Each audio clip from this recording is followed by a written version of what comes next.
Alô Brasil, muito boa tarde para você ligado, alô galera ligada em mais uma edição aqui do JP no Lance para você na Rádio Exclusiva FM, no Facebook, no Twitter, em todas as redes sociais, também no YouTube. Estamos chegando e arrepiando, começando mais uma edição do JP no Lance para você, às 2 horas e 34 minutos. E vamos falar do que hoje? A pauta é sobre o futebol feminino. O futebol feminino, segundo o livro Futebol, Carnaval e Capoeira entre as gingas do corpo brasileiro, de Heloísa Blums, enquanto os homens da elite brasileira começaram a praticá-lo no final do século XIX, em São Paulo e no Rio, o grupo feminino que adquiriu a prática do futebol era pertencente às classes menos favorecidas. Por conta disso, as mulheres que jogavam futebol são consideradas grosseiras, sem classe, mal cheirosas. Às mulheres da elite cabia o papel de torcedoras. As partidas de futebol masculino eram um evento da alta sociedade e as mulheres se arrumavam para ir assistir aos jogos. Os primeiros registros de partidas mistas no país, com mulheres e homens juntos, datam de 1908 e 1909. Em 1913, houve um evento beneficente que foi considerado por muitos anos como a primeira partida de futebol feminino no Brasil. Anos depois, porém, foi descoberto que, na verdade, o time feminino era formado por jogadores do Esporte Clube Americano, campeão paulista daquele ano, vestidos de mulher misturados às senhoritas da sociedade. Desta forma, considera-se que a primeira partida de futebol feminino no Brasil ocorreu em 1921 entre senhoritas dos bairros Tremembé e Cantareira, na zona norte de São Paulo, aqui perto dos estúdios do JP no Lance. Conforme noticiado pelo jornal Gazeta, em 1941 aconteceu o primeiro jogo masculino apitado por uma mulher, no amistoso entre o Serrano de Petrópolis contra o América do Rio. Na ocasião, o árbitro passou mal e uma atleta da partida preliminar teve que assumir o apito. Em 14 de abril do mesmo ano, durante a presidência de Getúlio Vargas, foi-se criado o Decreto-Lei 3.199, proibindo a prática de esportes incompatíveis com a natureza feminina, entre eles o futebol. Este decreto só foi revogado em 79. O Araguari Atlético Clube é considerado o primeiro clube do Brasil a formar um time feminino que, em 1958, selecionou 22 meninas para um jogo beneficente em dezembro deste mesmo ano. Em 67, a Azaleia de Campos Michele, mais conhecida por Léa Campos, foi a primeira mulher a terminar um curso de arbitragem. A primeira seleção brasileira de futebol feminino foi convocada pela CBF em 88 para disputar e vencer o Women's Cup of Spain. O futebol feminino é a modalidade do futebol praticado com equipes compostas somente por mulheres. Apesar de em alguns países terem predominância na prática com homens, diversos países têm equipes profissionais e amadoras de mulheres, sendo um esporte com liga profissional. Quanto às regras, são a mesma do futebol masculino. O que pouca gente sabe, porém, é que as regras do futebol permitem ajustes para as partidas entre as mulheres e também para deficientes físicos, jogadores com menos de 17 anos e de mais de 35 veteranos. Não só o tamanho do campo e as dimensões da baliza podem ser modificadas, com o peso e a circunferência da bola e duração do jogo, cabendo apenas a quem organiza os jogos encontrar o padrão mais adequado. Segundo a FIFA, a primeira partida oficial entre mulheres foi disputada no dia 23 de março de 1885 em Crushing, Londres, Inglaterra. Os dois times foram divididos em norte e sul, representando as duas partes da cidade. E para você ligado no especial Futebol Feminino, não se esqueça de acessar minha página no YouTube, JP no Lance. Deixe suas perguntas e não esqueça de tocar o sininho, que em breve estarei respondendo-as para vocês. Estamos sempre com o apoio de D360. O jogo começa aqui. Una sua paixão por futebol ao trabalho. Uma escola de cursos livres com uma proposta diferente. Alguns cursos do D360. Marketing do futebol, oficina de apresentadores, comentarista esportivo, entre outros. E saiba mais em www.d360.com.br. Estamos aqui ao meu lado. Está Lucas Pitinato de Sá, ele que tem 28 anos e é treinador do Centro Olímpico Brasileiro. Eu quero falar boa tarde e seja bem-vindo aqui no JP no Lance, Lucas. Boa tarde a todos que estão assistindo o programa aí. É um prazer estar aqui com você, JP. Poder falar um pouco de futebol feminino sempre é importante. Exatamente. Eu quero saber como é que anda o futebol feminino brasileiro. Cara, o futebol feminino brasileiro vem passando Desculpa te cortar, mas especificamente aqui no Brasil. O futebol feminino brasileiro ele vem passando por uma reformulação bem grande, né, nesse momento.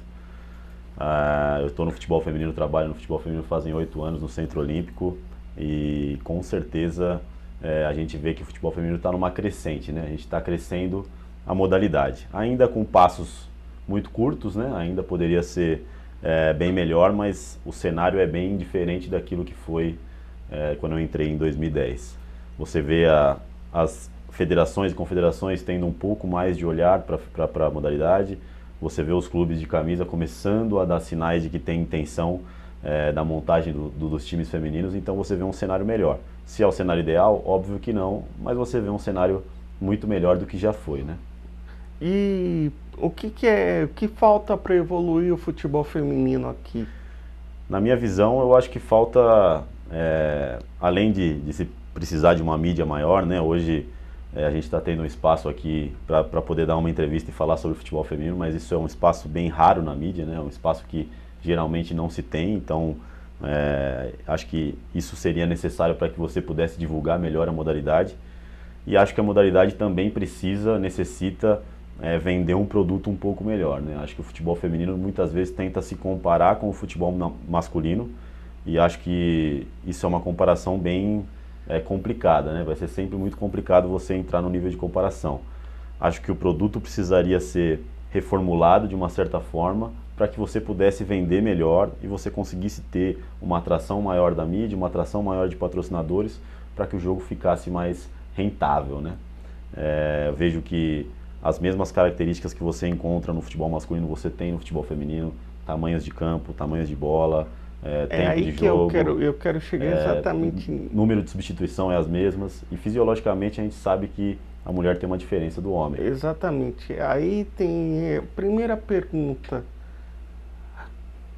Como fazer? Porque o tamanho da trave do gol da meta é a mesma tanto para o futebol masculino como feminino. Acho que essa seria a modificação mais complicada, né? Exatamente aí que eu quero chegar. E qual é a sua opinião, por exemplo, ver uma mulher apitando um jogo de futebol masculino?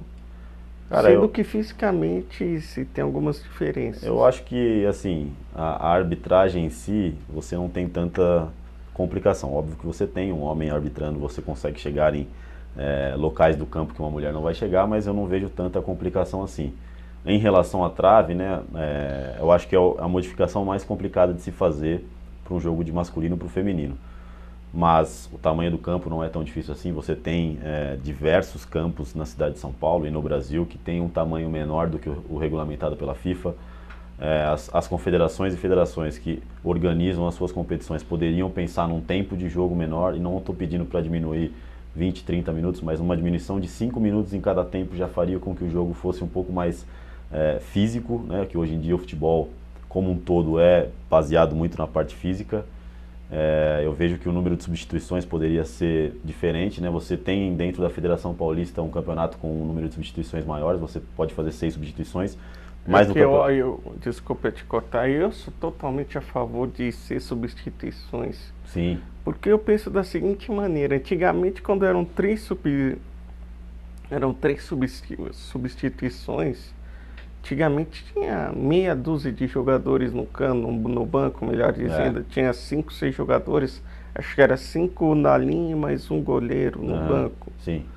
Agora se tem 11 jogadores, 11 atletas, agora já faz algum tempo. Exatamente. Tem 11 atletas no banco, fazer 3 substituições eu acho uma coisa absurda na minha visão pelo número de atletas. O treinador de futebol é o treinador do masculino ou do feminino que tem menos interferência no jogo, né? Você pega um voleibol, um basquetebol, um próprio handball, o treinador consegue mudar a história do jogo dentro das suas próprias substituições, e no futebol o cara tem aquelas 3 substituições, ele não pode fazer nada, né? É só aquilo. Então, eu acho que além disso, o futebol feminino carece de um número maior de substituições, muito por conta da parte física, né?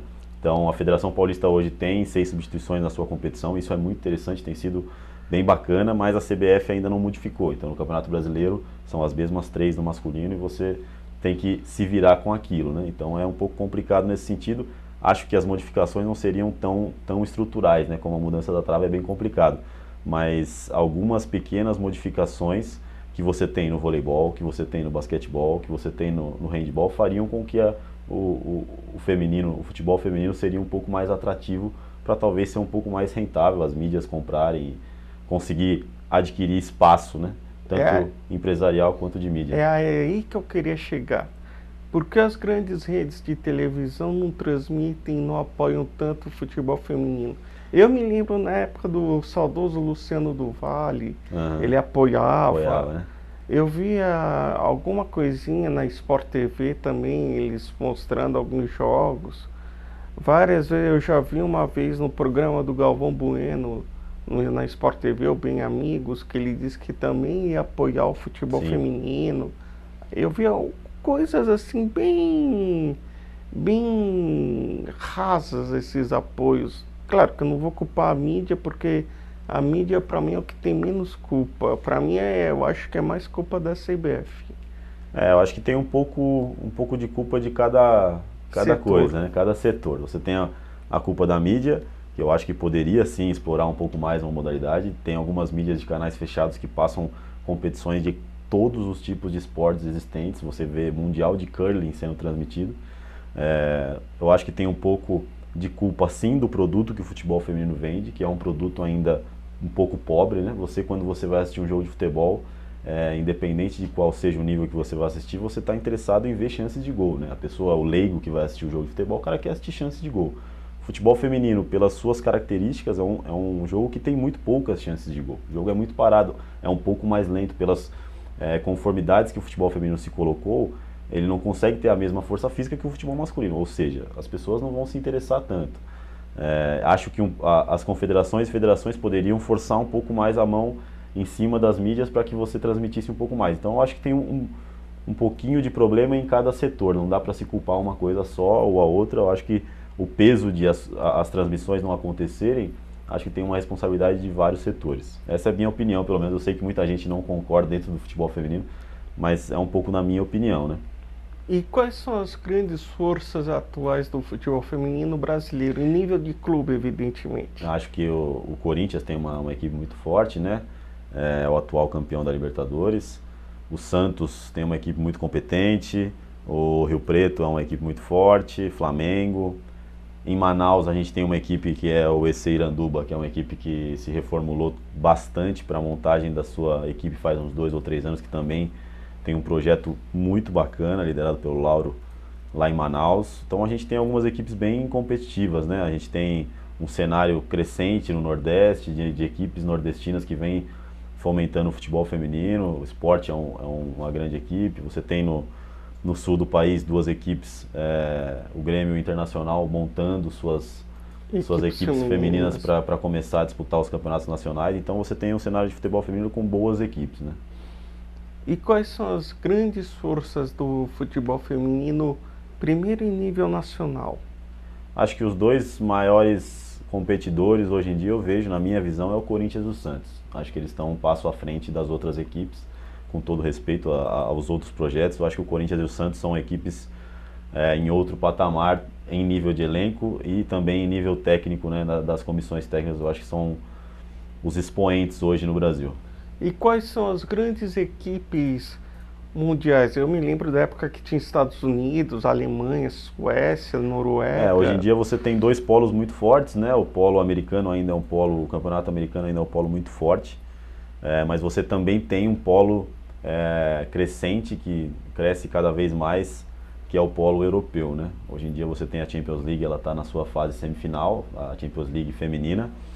e você tem Manchester City, Chelsea, Wolfsburg, o próprio PSG fazendo são os 4 semifinalistas, são equipes extremamente muito competentes, tradicionais no masculino, que investiram, que colocaram dinheiro para montar uma equipe forte. Então, eu vejo um expoente tanto europeu, tem um pouco asiático também, algumas jogadoras brasileiras inclusive vão jogar no futebol asiático, chinês, futebol da Coreia, mas acho que os 2 expoentes do mundo seriam o futebol americano, né, o futebol norte-americano e o futebol europeu, com a crescente das equipes de camisa, né? Você tem hoje em dia um Barcelona com uma equipe já bem estruturada, você tem o PSG, um Chelsea, um Manchester City, equipes de camisa que começaram a tomar frente das equipes femininas. E eu acho que isso é uma tendência muito boa em nível internacional e também em nível nacional. E você acha que é também por isso que as grandes conglomerados que transmitem esporte também não dão muito valor também? Não estou nem falando só do futebol feminino brasileiro. Você falou agora da Copa dos Campeões, das Champions, dos grandes campeonatos europeus femininos. Só há transmissão de masculino aqui no Brasil. Assim, acho que as transmissões, quando você não tem equipes de camisa, sempre afasta um pouco a mídia, né? Porque a mídia vai querer transmitir as equipes que têm um pouco mais de massa para que você chegue no público-alvo, né?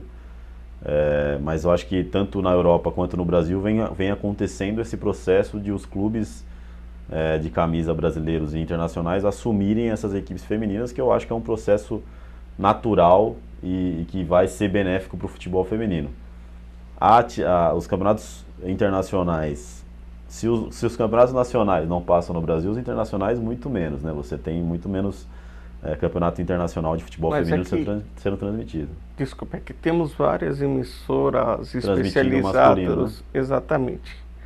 A gente tem hoje em dia, se você tem um pacote bom de TV a cabo, você consegue acessar o campeonato uruguaio, argentino, você consegue ter.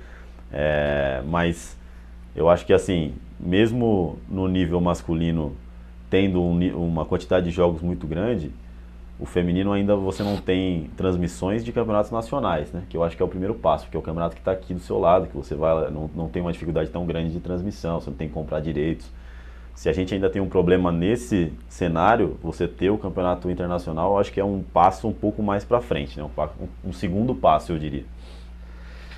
E eu quero saber como é que o Centro Olímpico faz para ajudar e divulgar o futebol feminino aqui no país? A gente, o Centro Olímpico é um equipamento da Prefeitura de São Paulo, né? Da Secretaria de Esportes.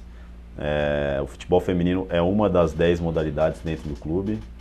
E a gente, dentro do futebol feminino, a gente tenta ajudar a modalidade na fomentação das categorias de base, né? A gente é uma das melhores categorias de base de São Paulo, diria também uma das melhores categorias de base do país. E se hoje a gente está tendo um problema muito grande no futebol feminino adulto, né? Porque não tem transmissões, porque ainda não é tão valorizado, a gente tem um problema 10 vezes pior no futebol feminino de base, porque tem muito poucas equipes realizando o trabalho de base.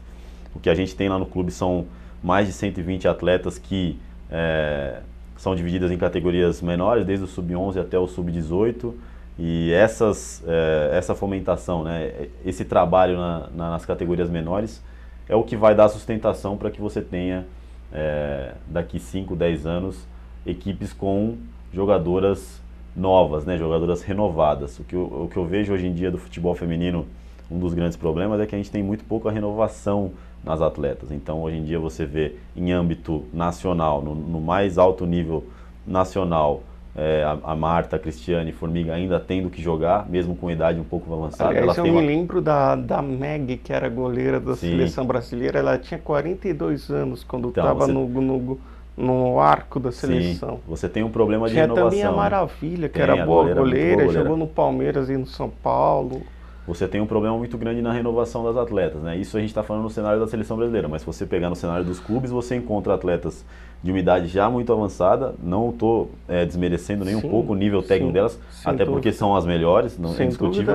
Só que você precisa de uma renovação, você precisa trabalhar jogadoras mais jovens para que essas jogadoras mais jovens possam assumir os papéis que essas jogadoras mais velhas têm, né? Então o Centro Olímpico tenta trabalhar dentro desse princípio, tenta formar novas atletas. A gente tem hoje em dia, o Campeonato Brasileiro tem 16 equipes, eu acredito que a gente tem jogadoras que passaram pelo clube nas categorias de base, pelo menos uma em cada equipe, se eu não estou enganado. Então isso é uma satisfação muito grande para a gente por ser um expoente na formação dessas atletas, né? A gente busca muito isso. Temos perguntas dos nossos ouvintes, pois é o nosso produtor Reinaldo Martins mandando as perguntas para a gente. Muito bem, estamos no ar aqui também, vamos lá. As perguntas aqui, antes das perguntas para vocês aí, eu quero agradecer o pessoal que está assistindo, né? O pessoal está assistindo a gente. A Fernanda Marques, por exemplo, deu os parabéns, disse que está adorando o programa hoje. Valeu, obrigado. Roberta Romano colocou um monte de olhinho categoria. Com coraçõezinhos, que ela está adorando também o programa. Márcia Godoy.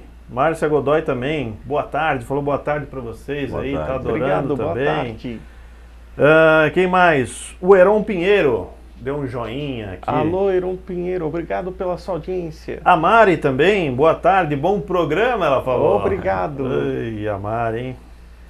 E a Simone também, olá JP. Olá, um abraço, obrigado pela sua audiência. E aí vem uma pergunta aqui da Simone Romano. A pergunta tá pro JP, mas acho que quem vai poder responder melhor é o nosso homem aqui, o Lucas, que sabe tudo de futebol feminino. Existe Taça Libertadores da América para o futebol feminino? Essa é a pergunta. Existe sim. Ela é feita num molde diferente, né? Ela não é uma competição como é a do masculino, que dura um ano inteiro hoje em dia, né? Antigamente a Libertadores durava 6 meses. Exatamente. Durava mais ou menos de fevereiro até junho, julho. Agora vai até o final do ano, né? De fevereiro até novembro, dezembro, praticamente. A Libertadores feminina, ela é feita em tiro curto. Então você junta as principais equipes de cada país da América do Sul e você junta numa cidade e faz o torneio em aproximadamente um mês, né? São de 20 a 30 dias. A última Libertadores, quem ganhou foi o Corinthians, numa parceria do Corinthians Audax, né, no ano passado. E esse ano ainda não sabemos aonde será realizada, onde vai ser a sede da Libertadores. Existe um pedido de Manaus para que seja na cidade de Manaus, né? Aliás, seria bom mesmo que fosse bacana, né? Em Manaus.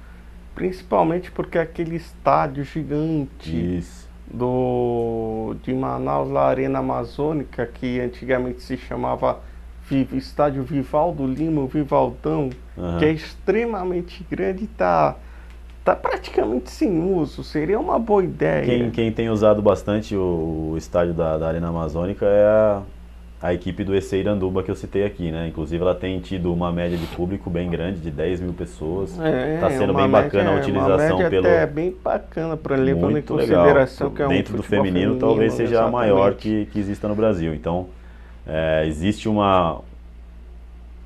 apelo da cidade para que a Libertadores seja realizada esse ano em Manaus, mas ainda não saiu os detalhes para esse ano. E a competição ela é com 12 equipes, são os 10 campeões nacionais de cada país, né? Então o campeão venezuelano, o campeão uruguaio, o campeão brasileiro.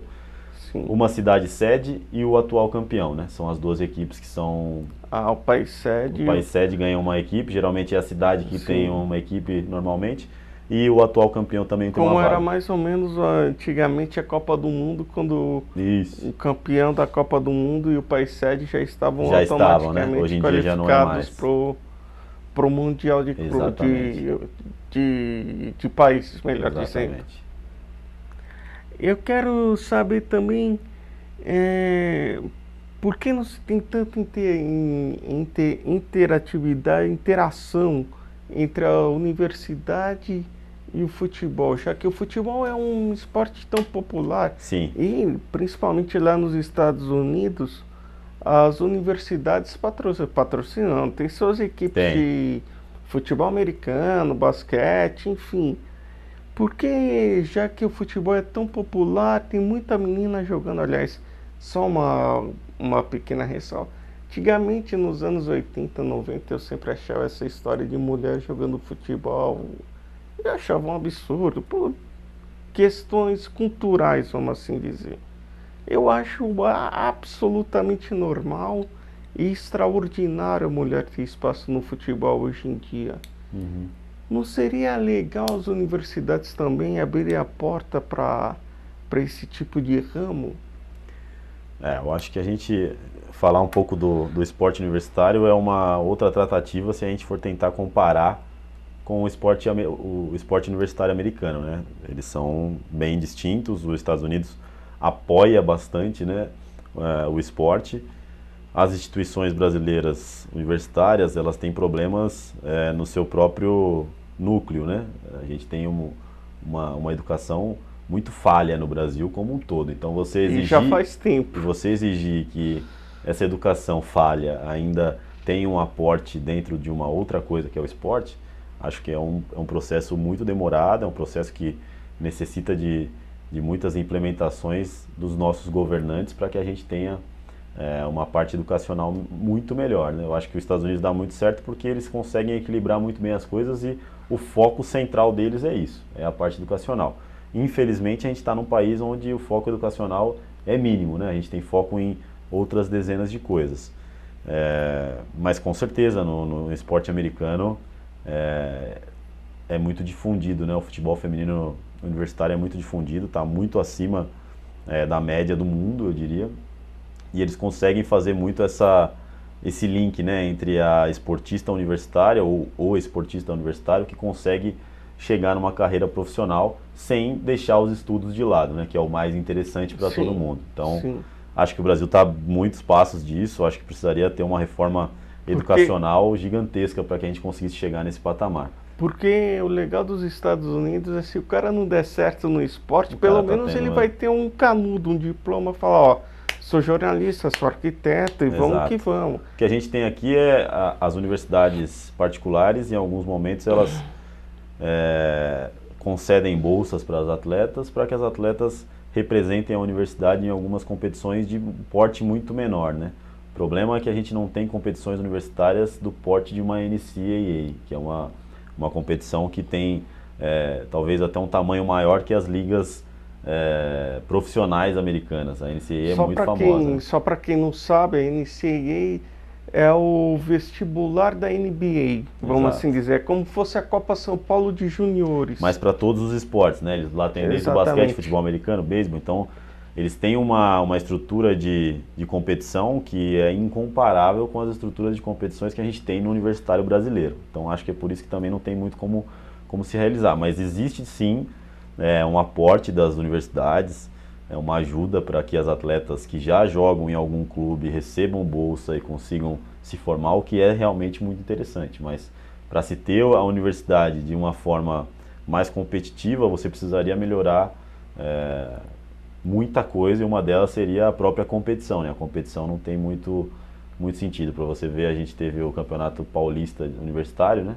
Teve 3 ou 4 equipes. Se você pegar o campeonato americano, a NCAA, são 330 equipes, é um outro mundo. É um absurdo.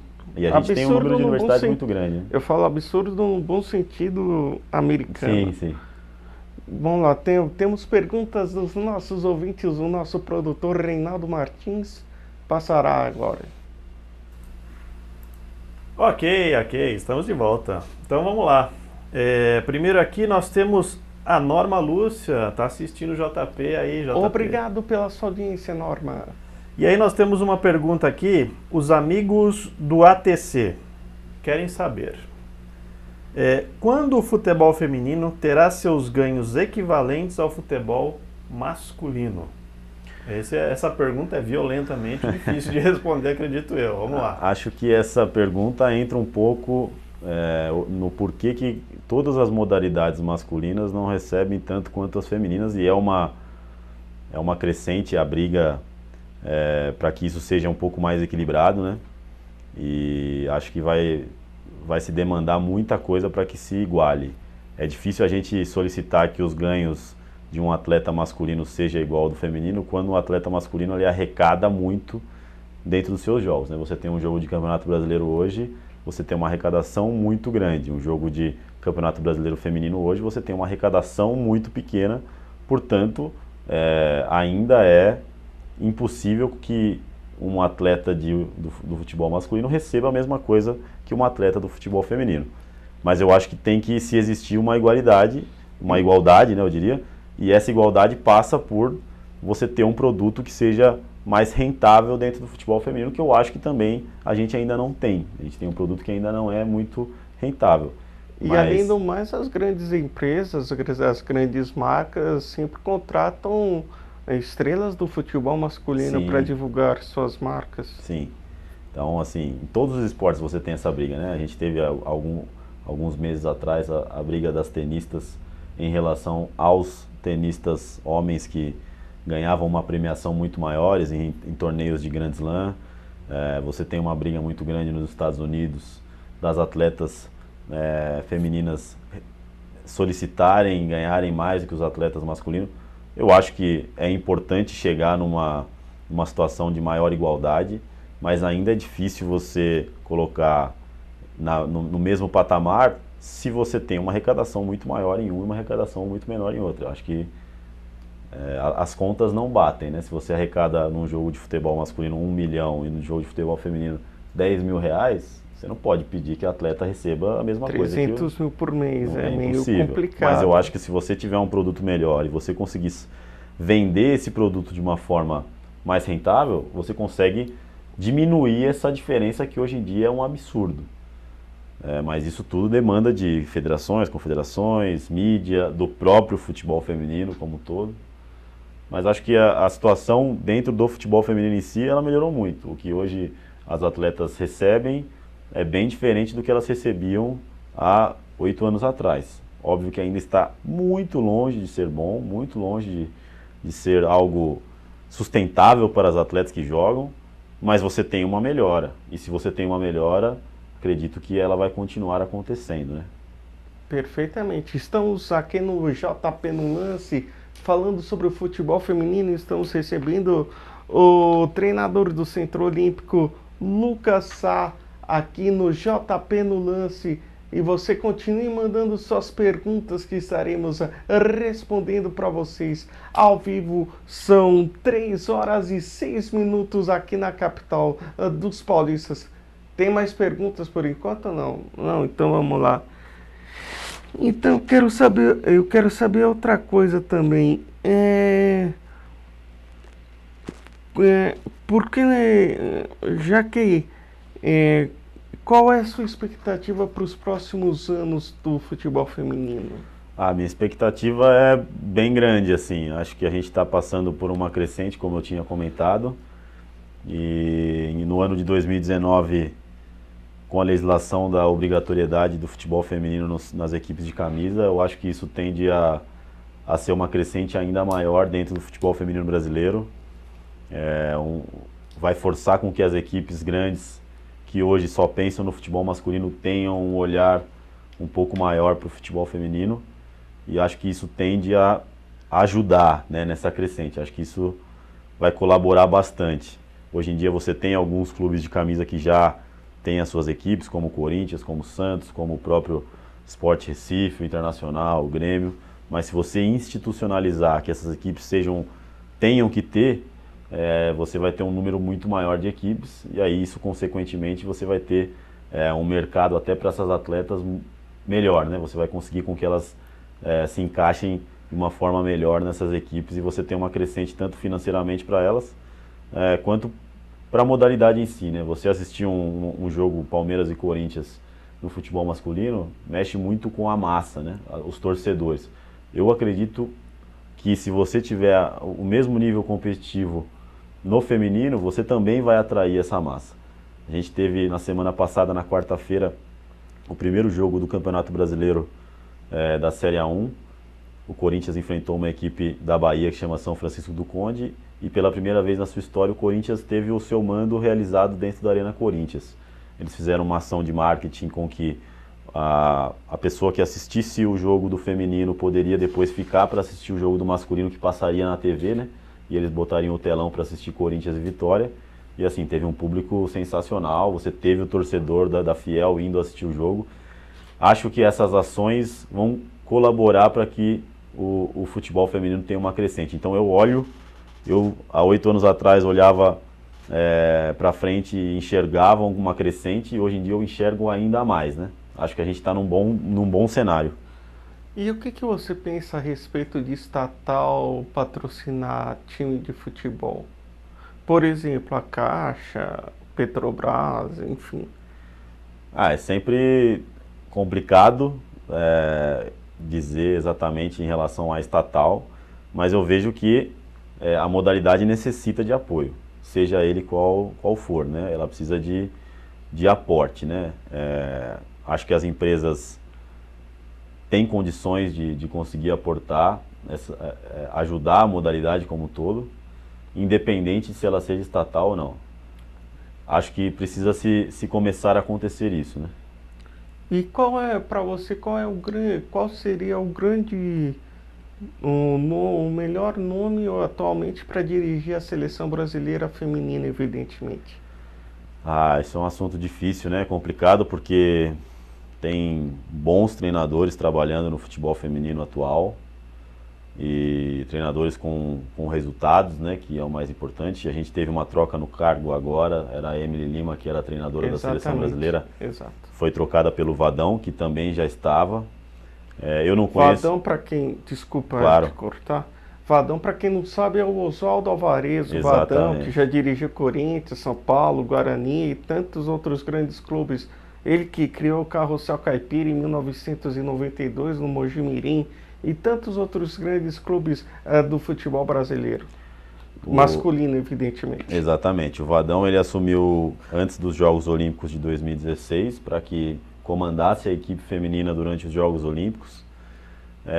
A seleção não teve uma boa participação nos Jogos Olímpicos, por mais que no início, na fase de grupos, a participação foi muito boa, inclusive a participação masculina não andava bem, né, porque o Neymar não estava conseguindo fazer uns bons jogos, e aí nos jogos do feminino se gritava-se nos jogos do masculino gritava-se que eles queriam a Marta no lugar do Neymar, teve todo aquele buchicho, mas a seleção feminina não fez um bons Jogos Olímpicos. Na primeira fase enfrentou equipes muito frágeis, acabou conseguindo a classificação. Na fase de mata-mata teve bastante dificuldade e acabou em 4º lugar, né? Após os Jogos Olímpicos teve a troca no comando, assumiu a Emily Lima, que vinha fazendo um bom trabalho no São José dos Campos. Na minha opinião, não era a peça principal para assumir, eu acho que tinham outros treinadores na frente dela, mas ela assumiu o cargo e, infelizmente, a CBF não deu tempo para ela trabalhar. Aqui é uma grande novidade Acho também, que isso foi o grande problema, né? Eu nem acho que ela deveria ser o nome a conquistar o espaço de ser a treinadora da seleção brasileira, porque eu acho que ela ainda não estava nesse patamar, mas se você dá o espaço para qualquer treinador, isso seja no feminino ou no masculino, você tem que deixar a pessoa trabalhar. Ela não teve esse tempo. Em 10, 12 jogos, eu não lembro exatamente, ela não teve bons resultados e ela foi trocada novamente pelo Vadão, que na minha visão também é muito complicado você colocar um treinador de outro gênero para treinar o gênero feminino. Eu acho bem complicado. Hoje em dia todas as seleções de categoria de base e da categoria adulta feminina são treinadores que vieram do masculino, só que não estão no dia a dia, né, do futebol feminino, não conhecem o futebol feminino como um todo. Então eles têm que entrar na modalidade, conhecer a modalidade para depois começar a fazer um trabalho minimamente competitivo. O Vadão vem tendo... Desculpa, mas taticamente qual seria a grande diferença? Porque basicamente são pessoas que já têm O jogo é bem já são pessoas mais rodadas e tem um macete, vamos assim dizer, entre aspas, do futebol. Então, por esse técnico mais experiente, não seria uma dificuldade em tese? O jogo do futebol feminino tem muitas diferenças em cima do masculino, né? Não dá para se comparar. O jogo é bem mais lento, as características táticas do jogo são bem diferentes. E assim, você trazer um nome do futebol masculino que seja um nome muito vencedor, com todo respeito ao trabalho do Vadão, gosto muito da pessoa, mas se você trazer um cara vencedor, ele não vai assumir o futebol feminino, ou seja, você não traz o nível A dos treinadores de futebol masculino, você acaba trazendo um nível um pouco mais abaixo de treinadores que não estavam na frente de grandes projetos. Então, na minha opinião, você está trazendo um nível mediano para baixo dos treinadores de futebol masculino. E eles têm que conhecer a modalidade, conhecer as atletas. Se você pegar um treinador de futebol feminino hoje em dia, ele já conhece quais são as equipes, quem tem jogadoras de alto nível. Então, na minha opinião, assim, eu contesto um pouco o porquê do Vadão estar lá, porque ele já teve uma oportunidade no passado e não teve um resultado compatível, não teve muito sucesso, inclusive, na minha humilde opinião, foi um fracasso o que ele fez nos Jogos Olímpicos. Hoje em dia, eu acredito que tem grandes nomes dentro do próprio futebol feminino para se assumir a seleção brasileira. O treinador do Corinthians, o Arthur Elias, é um bom nome. O treinador que estava no Santos Futebol Clube, que foi trocado agora pela Emily Lima, também é um bom nome. Você tem expoentes tanto no norte quanto no sul do país. Eu acho que você teria nomes bons o bastante para assumir. Um nome é difícil de falar porque é complicado, depende muito do momento, né? Mas eu acho que a gente tem um cenário muito bom de treinadores. Também depende também da filosofia qual a CBF quer. Exato. Quando a gente fala filosofia, tipo de jogo, pode ser um treinador que seja mais ofensivo, outro mais defensivo. E temos mais perguntas dos nossos ouvintes. Às 3h14. Agora sim, vamos lá, estou de volta aqui. Eu estou vendo aqui então algumas pessoas que estão agradecendo o programa hoje aqui. Tem o Thiago Viana, está batendo muitas palmas para o programa. Alô, Thiago Viana, um abraço. Temos aqui também o Kleber Luiz.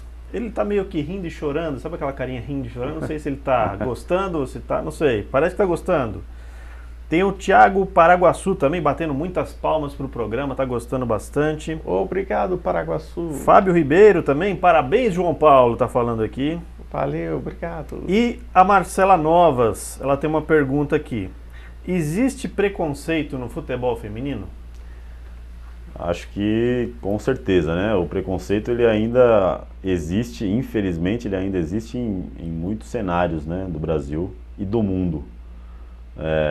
Acho que existe sim um preconceito no futebol feminino de todas as partes, mas acredito também que isso tem mudado, né? O preconceito tem enfrentado uma corrente, uma vertente muito forte no mundo todo para que se extingua, mas é complicado porque tem pessoas ainda que têm um discernimento muito ruim e que acaba tendo preconceito em relação a um jogo, em relação a um atleta.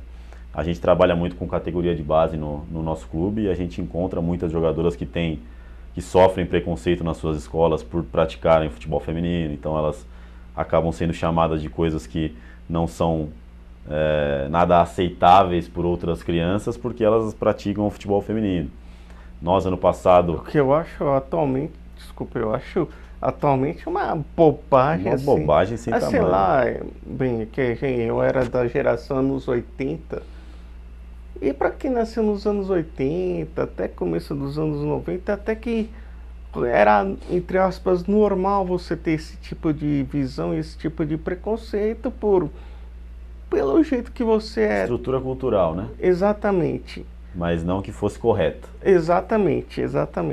Hoje em dia a gente ainda tem, então, para citar um exemplo, a gente jogou há 2 anos atrás uma competição masculina com o nosso time feminino, sub-14 na época, e a gente foi enfrentar algumas escolinhas de futebol, a escolinha do São Paulo, a escolinha do Corinthians, algumas escolinhas menores, e a gente acabou se sagrando campeão da competição, mas durante toda a competição a gente sofria muito preconceito dos pais, dos atletas, né, dos meninos que a gente enfrentava, porque é difícil você ver uma situação, você olhar numa situação que você está vendo uma menina passar por cima do seu filho, ser melhor que o seu filho, conseguir driblar o seu filho. Você se sente, infelizmente, culturalmente, o pai se sente, né, desmerecido, ou o seu filho indo mal, e aí eles proferiam algumas palavras que não dá nem para citar aqui no programa, é bem complicado.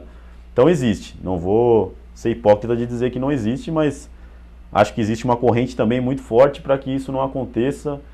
Hoje em dia as mídias sociais divulgam dezenas de campanhas anti-preconceito, preconceito racial, preconceito de sexo. Acho que a gente tem andado para frente nesse sentido, mas é óbvio que pessoas inconvenientes você encontra em qualquer lugar do mundo, né? E o que falta para o Brasil chegar a nível de Alemanha, Noruega, Suécia... enfim, Inglaterra, Estados Unidos, e a China, que também já foi campeã do mundo. Eu acho que o Brasil está passando na seleção brasileira um momento de entre safras, né? A gente teve uma seleção muito competente, muito competitiva, principalmente ali nos meados de 2004 até 2010, que era uma geração da Marta, da Cristiane, da Formiga, da Daniela. E essa geração ela acabou envelhecendo, né? Assim como a geração que a gente teve lá atrás no masculino do Ronaldinho Gaúcho, Ronaldo Fenômeno, Rivaldo, era uma geração muito boa, e quando ela envelheceu, a gente passou por um período de entre safras até chegar agora na geração do Neymar, né? Do Coutinho. Exato. Então eu acho que o Brasil feminino está passando pela mesma situação, uma entre safra, e que a gente ainda não conseguiu montar uma equipe do nível dessas que você citou. Principalmente na minha visão, hoje em dia a Alemanha, Estados Unidos tem umas seleções acima da média. A própria Austrália é uma seleção acima da média. Eu acho que a gente ainda é top 10 no mundo. O Brasil ainda é uma seleção top 10 do mundo.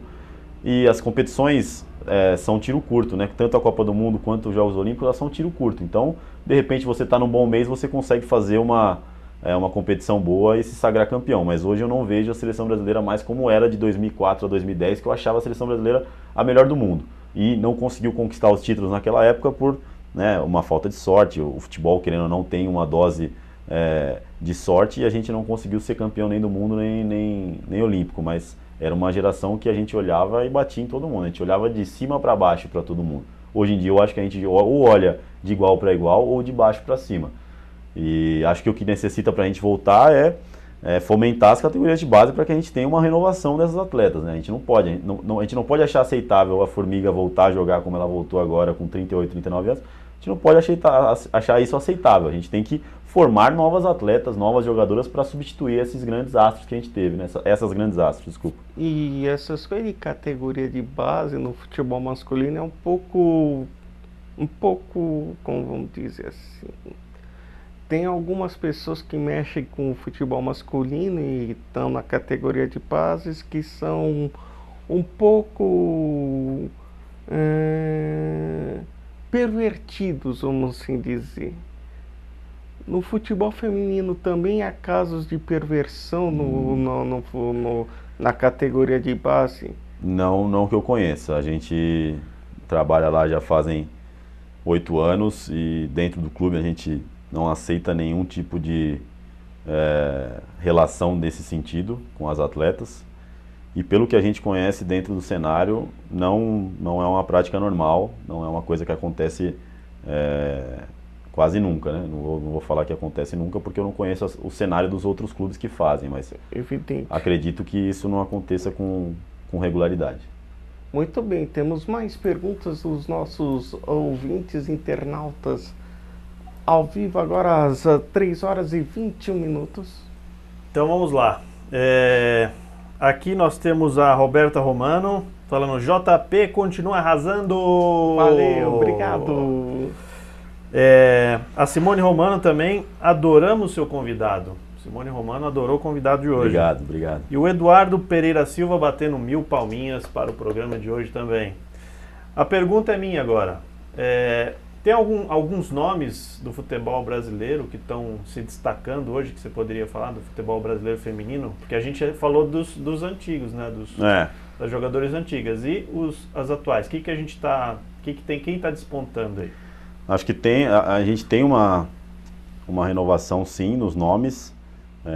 Acho que é difícil comparar gerações, né, em qualquer esporte, em qualquer nível é complicado você comparar a geração anterior, principalmente porque é uma geração muito vitoriosa a anterior.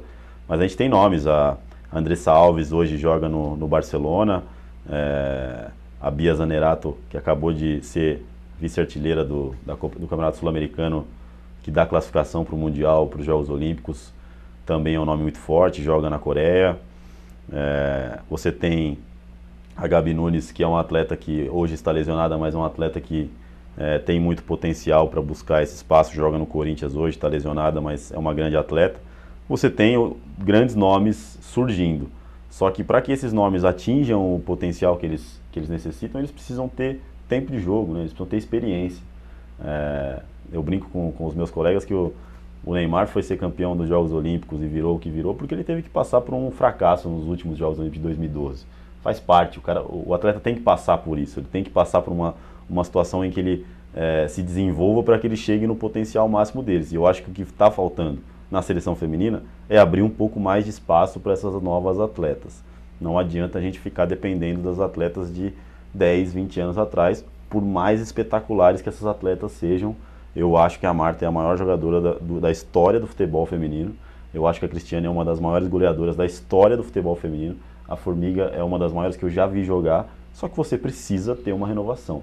Para você bater de frente com as novas atletas do mundo, você precisa ter uma renovação e para isso você precisa dar espaço para essas meninas jogarem, né? E às vezes eu vejo que não é dado esse espaço porque você ainda fica olhando para o que você tem e falando, não, eu ainda vou apostar um pouco mais nisso, quero que elas tirem o máximo, e aí é sempre muito mais complicado, né? E quem era melhor, a Marta ou a americana Mary? Não me lembro agora, acho que era Mary Kay, não me lembro agora. A Marta, na minha opinião... Eu sei que era uma americana que dizem que ela arrebentava a boca do balão também.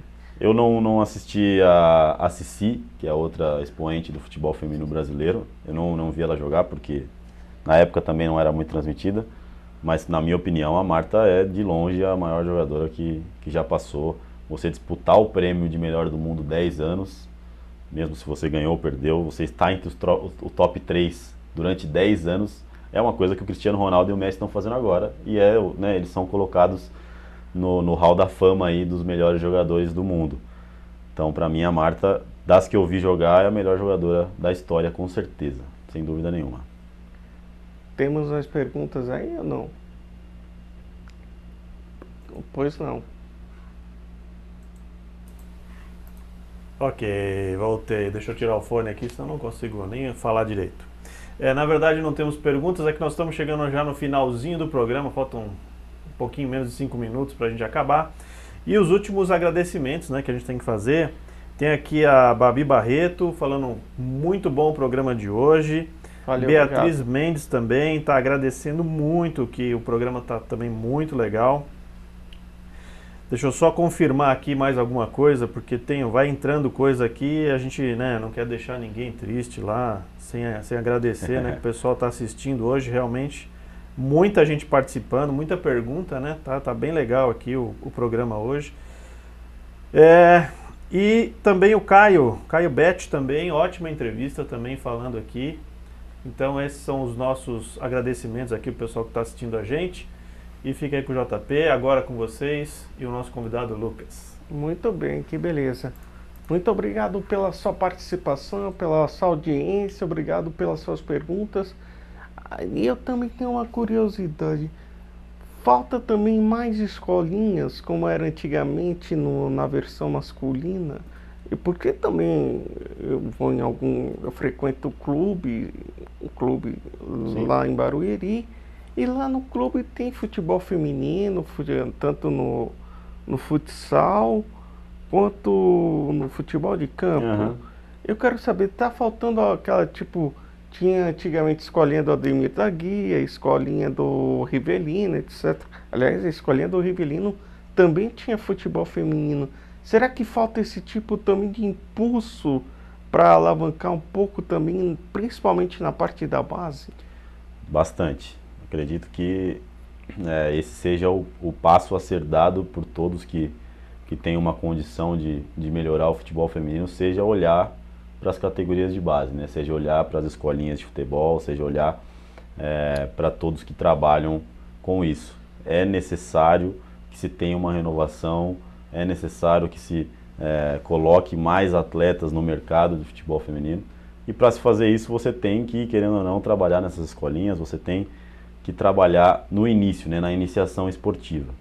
A gente tem hoje uma educação física escolar de primário até o colegial muito fraca no sentido da educação física, você não consegue Exatamente. trabalhar. Aliás, eu tenho ouvido falar muito nisso É lamentável, atualmente, né? Que que a aula de educação física está muito ruim. Muito ruim.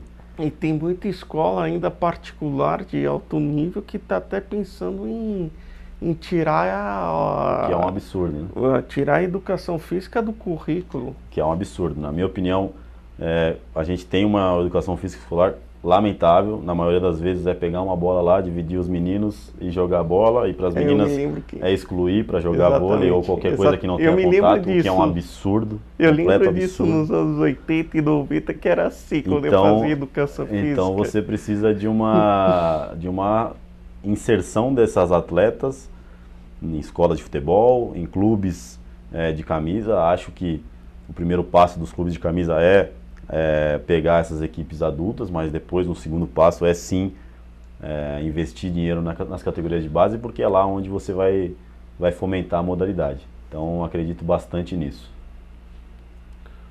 Muito bem, são 3 horas e 29 minutos, acabou? Muito bem, estamos terminando, mas primeiro vamos dar um pequeno regalo, um pequeno presente. Calma que enroscou aqui o fio aqui atrás.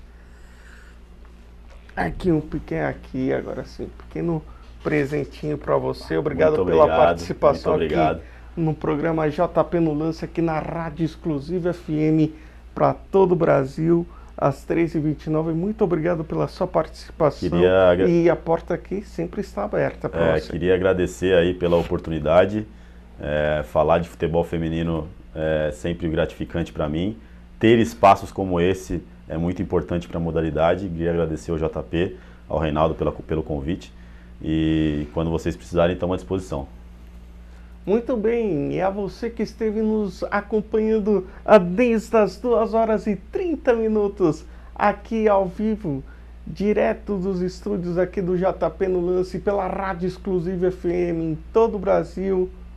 Tenham todos uma ótima segunda-feira. Bom feriado, bom dia do trabalho para vocês. Semana que vem tem muito mais aqui na Rádio Exclusiva FM para todo o Brasil. A todos, tenham uma ótima semana. E até a próxima segunda. E a Copa do Mundo tá chegando. Tá faltando um pouquinho mais de um mês para começar a Copa do Mundo. Vai ser de arrepiar. E também tem, tem final da Copa dos Campeões. Tudo isso aqui no programa JP no Lance, na Rádio Exclusiva FM. Vamos falar de tudo isso em breve. Um forte abraço. Obrigado pela sua audiência, pela sua preferência. Valeu, São Paulo. Valeu, Brasil. Fui!